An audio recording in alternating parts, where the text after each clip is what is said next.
So imagine this is you. You go around campus all day wheeling yourself around in this wheelchair because you're paralyzed from the hips down.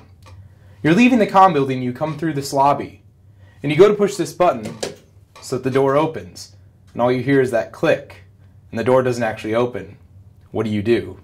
Kira Manley is the coordinator of Otterbein's Disability Services. We caught up with her and she tells us the number of students who actually have a disability on campus. As far as medical diagnoses, we have about 20, but that doesn't necessarily mean all of those students are in a wheelchair.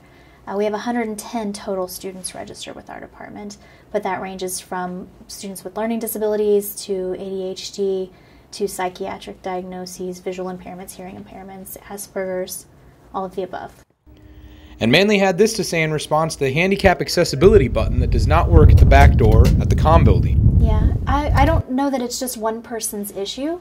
I would think that if a student or a faculty or staff member notices that a button is not working, they would report that to maybe the people that are in that building. They could call me, and then we would make sure that was fixed as soon as possible.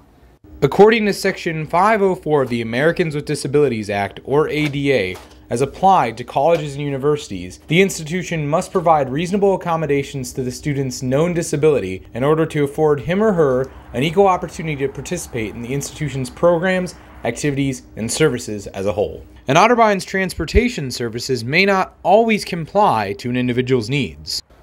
For students with physical diagnoses, we don't have a dedicated transportation system. So students can call the security department and some of the police officers can transport students that do need that assistance on campus. As for those students who already may have a disability on campus or are looking to come here in the future, here's how Manley feels.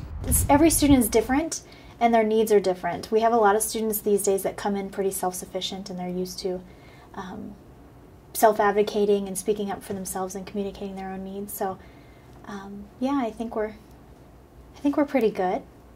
As you can see, Otterbein does have issues when it comes to handicap accessibility, although like anything it will take simple solutions to fix the problems at hand. For This Week at Otterbein, I'm Jon Bozeka.